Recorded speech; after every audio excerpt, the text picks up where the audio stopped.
इस वक्त हमारे साथ हरदीप सिंह पुरी लाइव जुड़ चुके हैं। आप यूनियन मिनिस्टर हैं पेट्रोलियम एंड नेचुरल गैस के लिए। बहुत बहुत स्वागत करती हूं आपका हरदीप सिंह पुरी जी भारत 24 पर।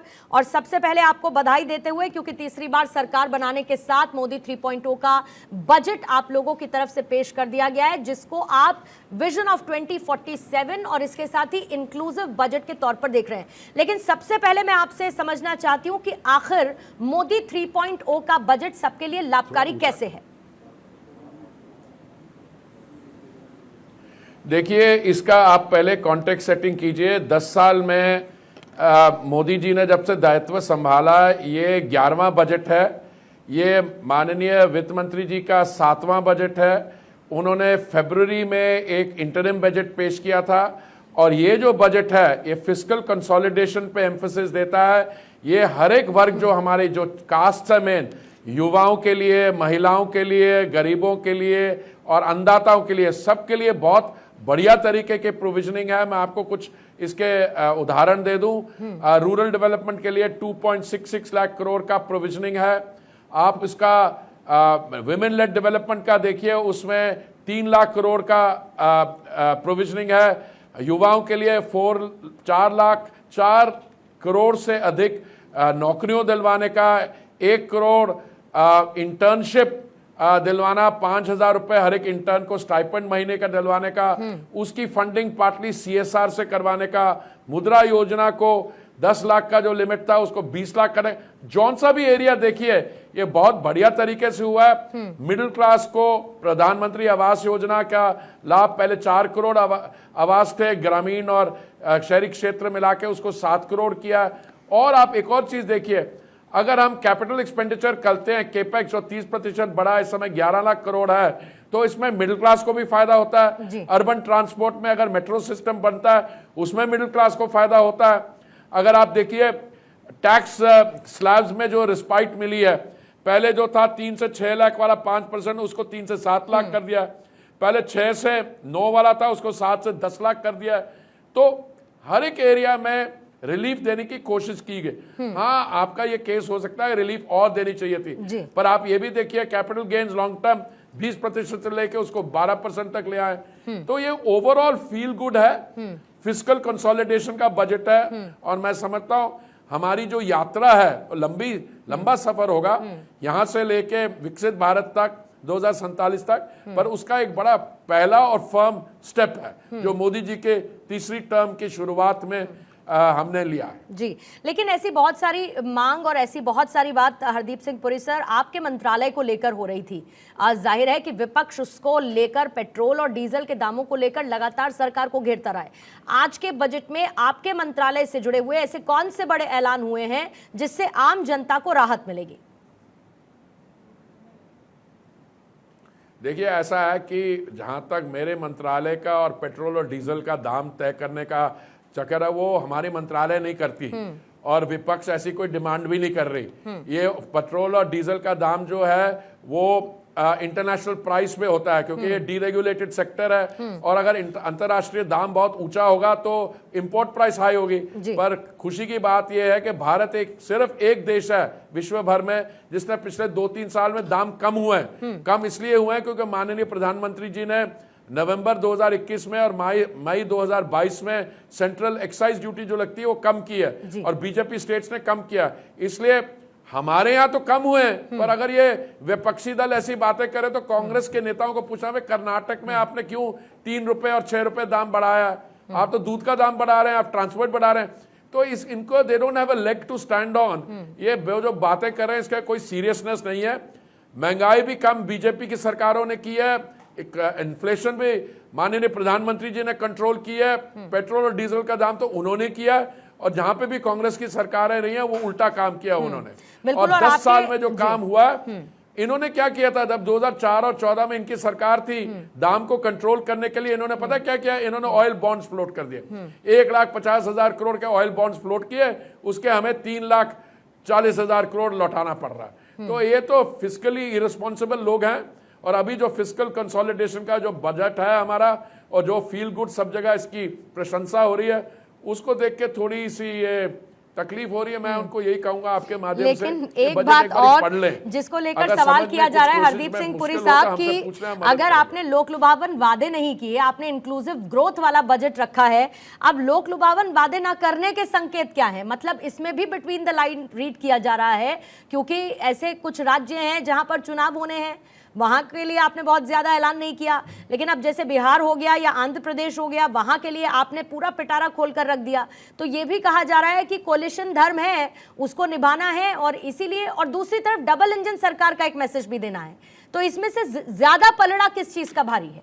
देखिए ऐसा है कि जी सर। देखिए ऐसा है, हर एक स्टेट को कुछ ना कुछ मिलता है, और जो केंद्रीय योजनाएं होती हैं वो हर एक स्टेट में लागू होती हैं। अगर बिहार की यहाँ बात हुई इसलिए हुई क्योंकि वो पूर्वी बात है, पूर्वोदय जो है सिर्फ बिहार थोड़ी ना, उसमें उड़ीसा भी आता है, उसमें हिमाचल भी आता है, उसमें सिक्किम भी आता है। तो इसलिए ये लोग सिलेक्टिवली कोट कर रहे हैं इसको। और जो आंध्रा की जहां तक बात है, क्या ये स्टेट्स रीऑर्गेनाइजेशन एक्ट 2012 में कांग्रेस ने नहीं साइन की थी? अगर उसमें हमने कुछ नहीं किया, हम अगर कलकत्ते से अमृतसर का इंडस्ट्रियल कॉरिडोर बनाने तो उसमें वेस्ट बंगाल में फर्क नहीं होगा? अगर बीच में कोई नोडल पॉइंट है, सबका लाभ होगा। ये तो सिलेक्टिवली इश्यूज को उठा के इसका पतंगड़ बनाना चाह रहे हैं, पर उनकी बात में दम नहीं है, इसलिए वो फंस गए हैं। लेकिन ये भी कह रहे हैं कि बजट में बेरोजगारी हो गया, महंगाई हो गया, या फिर इसके अलावा किसान, महिला, युवा, ये सब मुद्दे 9-2-11 हो गए। अरे साहब, वो महंगाई कब हुई और बेरोजगारी कब हुई?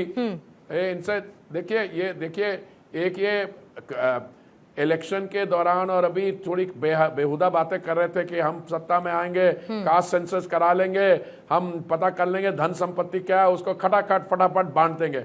अब वो बात है कि फंस गए हैं। उनके इंटेलेक्चुअल एडवाइजर ने भी कहा कि कोई भारतीय नाम की चीज नहीं है, कोई चीनी है, कोई अफगानी है भारत में। अब ये क्या बात कर रहे हैं कि महंगाई बढ़ गई? बजट का मैटर है, बजट ने फिस्कल डेफिसिट नीचे लाया, पेट्रोल और डीजल के दाम नीचे लाए, रिटेल इन्फ्लेशन कंट्रोल में है। तो ये क्या बात कर रहे हैं? इनको कहिए आप जाइए जरा इधर उधर घूमिए, पता करिए लोगों से क्या हो रहा है। और जिन स्टेट्स को तकलीफ हो रही है कि उन स्टेट्स को कुछ नहीं मिला, उनको हम लिस्ट भेज देंगे कि आपकी स्टेट के लिए क्या क्या किया। लेकिन डिफेंस सेक्टर को लेकर जरूर, आपका मंत्रालय नहीं है सर, लेकिन मैं फिर भी जरूर उसका जिक्र करना चाहूंगी। जो कुल बजट का 12.9% मिलता था डिफेंस को, वो जो पहले 13% हुआ करता था, उसको अब 12.9% कर दिया गया है। इसके पीछे की वजह जो मैं समझ पाई हूँ, बाकी आप समझा दीजिएगा सर, क्योंकि इंटरिम बजट ये ग्राफिक निकाल दिया था। नहीं सर, क्योंकि इंटरिम बजट में आपने ऐलान किया था, तो शायद इस बार उसको कुछ कम रखा गया है, ऐसा है क्या?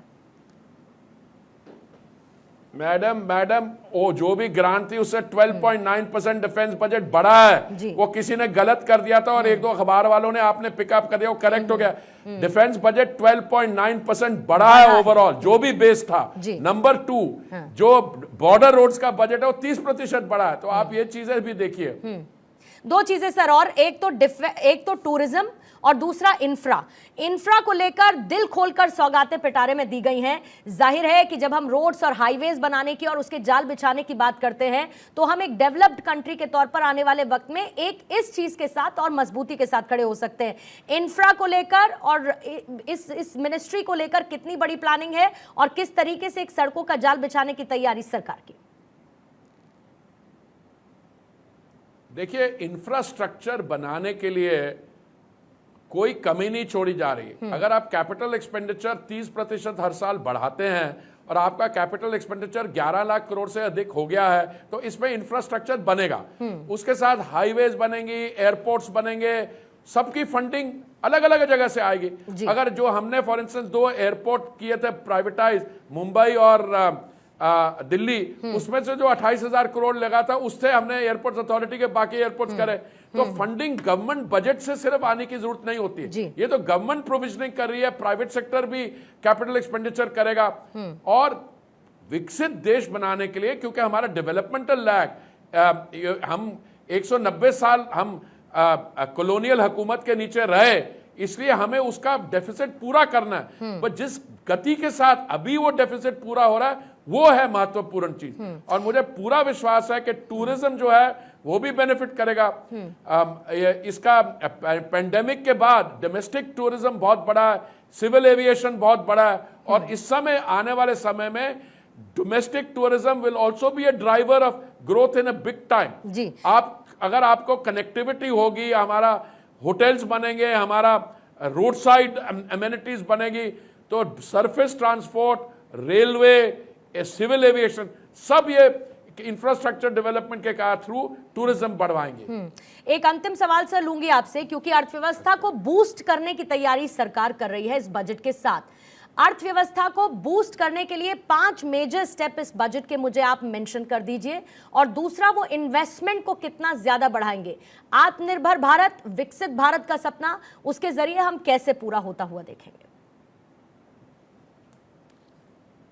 देखिए मैडम, जो प्रायोरिटी सेक्टर्स हैं वो तो ऑलरेडी बजट डॉक्यूमेंट में लिस्टेड है, और फॉरेन डायरेक्ट इन्वेस्टमेंट को बढ़ाने के लिए भी स्पेसिफिक स्टेप्स ऑलरेडी लिस्टेड है। उसमें ऐसा है कि ये फाइन बैलेंस होता है, एक तरफ से हम लिबरलाइजेशन करते हैं, दूसरी तरफ डोमेस्टिक इंडस्ट्री की फेवर में जो स्टेप्स लेते हैं उसमें टैरिफ एडजस्टमेंट करते हैं। दोनों में इक्वल गति से काम हो रहा है। बस कट कॉपी पेस्ट पर एक अंतिम प्रतिक्रिया आपकी हरदीप सिंह पुरी साहब। मैं समझ रही हूँ समय नहीं है, जो राहुल गांधी ने कहा कि उनके न्याय पत्र का कट कॉपी पेस्ट है आपका ये बजट, एक लास्ट रिएक्शन उस पर सर। देखिए ऐसा है, राहुल गांधी जी को कहिए हम आपको बधाई देते हैं कि कभी कभी आपके पास भी अच्छे आइडिया होते हैं, पर वो आपका उस पर कोई पेटेंट नहीं है, उस आपका थप्पा नहीं लगा। हमारे यहाँ भी आइडियाज आते हैं, और कंपेयर कर लीजिए आपने क्या कहा और हमने कहा। अगर आप तो कहते थे कि हमने वो सारा, आप तो चुनाव के दौरान एक क्या करवाने वाले थे, आप एक कास्ट सेंसस करवाने वाले थे। हम अर्थव्यवस्था की बात करें, आप कास्ट सेंसस की बात करें। फिर आप कहते थे कि मैं पता करूंगा धन संपत्ति कहाँ है और मैं उसको खटाखट फटाफट उसको बांट दूंगा। कहाँ राहुल गांधी और कहाँ ये बजट? अब छोड़िए, आपको बोलो जब भी आपको मौका मिलेगा 2029 में ट्राई करना, फिर आप बजट बनाना, फिर हम उसको देखेंगे। चलिए, बहुत बहुत धन्यवाद। Thank you so much sir, thank you so much Hardeep Singh Puri ji join in करने के लिए भारत 24 पर एक्सक्लूसिव बातचीत के साथ।